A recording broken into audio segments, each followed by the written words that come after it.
Hello mga ka-eksena, nata dire karon sa Amphitheater para ma-witness ang Golden Hour Music and Arts Festival. So uban nato karon ang usa sa head ani nga event, si Ma'am Michelle Lua. Hi Ma'am. Hello. Kumusta man Ma'am? Kumusta ang dagan sa ato event karon? Mayong gabi sa tanan. Welcome sa the Golden Hour Music and Art. This is artist-initiated na event with the support of our local government. Kaya po, ubang mga ilan na to, mga artists, tanan, mga musicians na nag-gather karon to celebrate the National Arts Month. So, we have this exhibit kanina sa likod ninyo.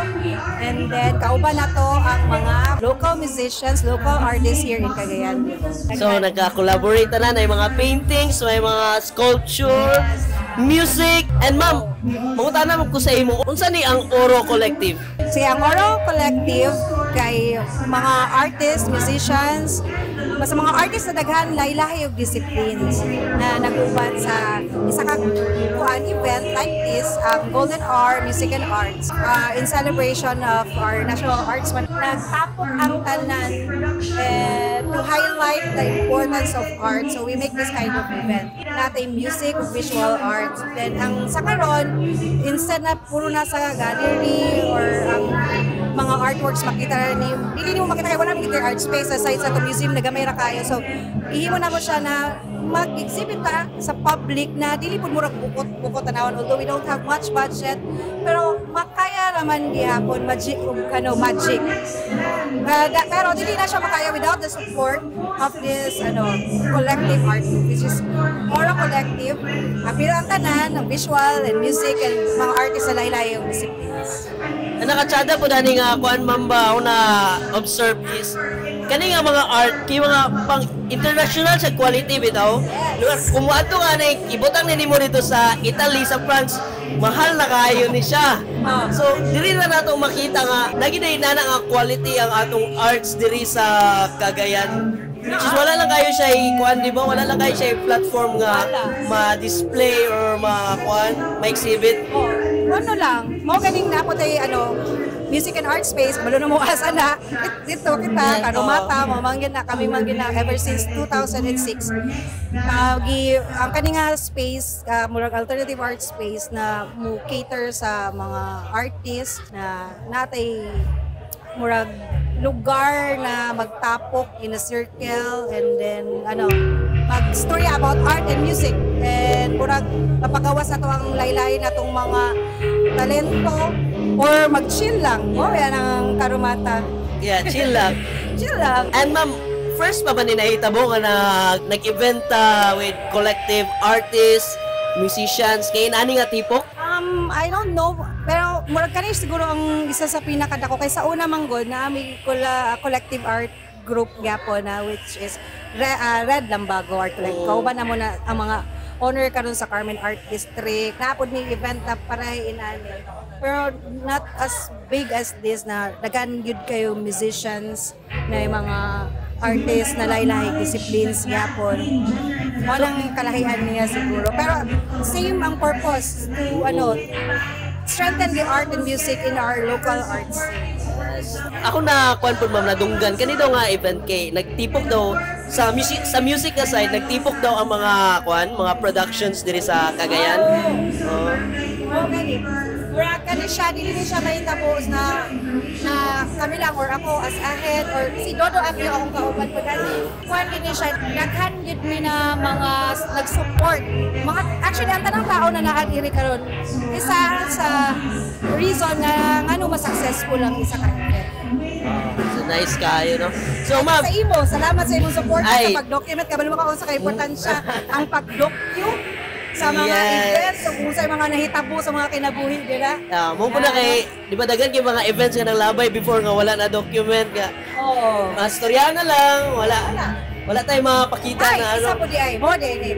Ang kanimang good siya nga event is only one day. So, mga nagstorya po nga nang magbuhat man kay nani murag sayang man na one day lang. Wala gyapon ang effort, nakura kaayo, wala pag enough budget for this. Pero sa ako naman po, kailangan mang good, even though it's just one day, if you touch one soul, it's really enough, di ba? Kay wala ka kabalon sa reaction sa isa ka taon mo tanaw siya artwork or na-inspire siya sa music. Yes. And then, kung naka-docu lagi, your one day can be forever. So, Yes. di ba? So, talagang work na mo ni with Jake Bamenta na magtaga na to ni goals kaning mga artist. So, wala ko yung artist na bago na ako nakita na they don't really exhibit. Pero kung nga, gwapo kayo yung mga trabaho, asa mo mag-exhibit? Nagdagan first-timers din eh. Nagwapo kayo yung mga trabaho. So, Avenue gid kayo siya. Daghan kita mga artist diri nga walay ka pakitaan sa ilang art. wala mo na ilang chance po. So, gipagwapo po na mo ilang wall. Diba? Wall space na mura true magyut nga ano. Pero, natagaan sila og lugar, space yun. Dayon, mura unta ang ilang start po para mag-exhibit sa laylay na mga lugar. Mura sponsor na yung nakita na. Okay na lang siya. So kani siya ma'am, karon lang ba na o na apa mahitabo pa ni sunod-sunod?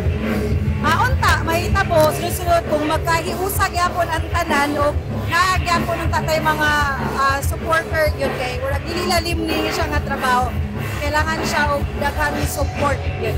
Yes, kanagit. Kuan lang po lang, lucky kayo na karon kay gisupport LGU sa Kalihukan. Yes, this is lagi mo, this is an artist-initiated na event and also supported by our local government. Dagan kita pasalamatan. Pero ang mga artist yun, ang grabe ng usog yun, ani yun.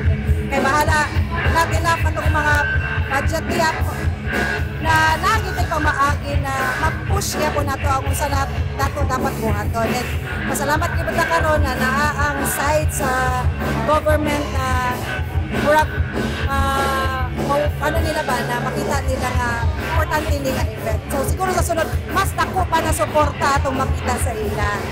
Di ba? Daghang kay mga klase na event kani dapat tagahan yung importansya yun. Ang mga arts inabaw pa sa mga local artists na very talented yun. So, thank you Iba ang kayo. CDO. Yes, iba ang CDO talaga. So, sa katong mga wala nakaanhe, tsada kayo nga mag-visit mo dire, makita ninyo ang atong mga state of the art nga artwork sa atong mga local artists.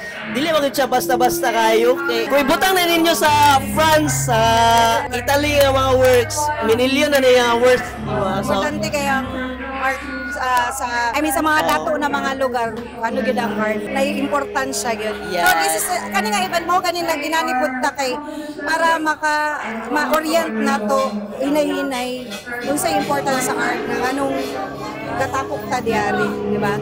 tsada po siya may ma-inspire po doon itong mga young artists nga dili kayo sila ga perso sa ilang art kay walay avenue lagi. So kung makita ni nila, maboost ang ilang interest. Thank you kayo ma'am and dako kay nga impact yun ang inyong movement nga gibuhat sa ato sa art scene and hopefully next year mas dako gyud and dagan ma-inspire, dagan po tag ma-build ma-develop ng mga artists. So katong mga viewers nato diha, suportahan nato ang arts di lang sa music kung apil ang mga visual arts kay nag-uban gina sila perme sa art scene. So thank you kayo ma'am and Support. no problem. Tinabanga lang kita para mo-boost ang ating. Yes. So thank you so much.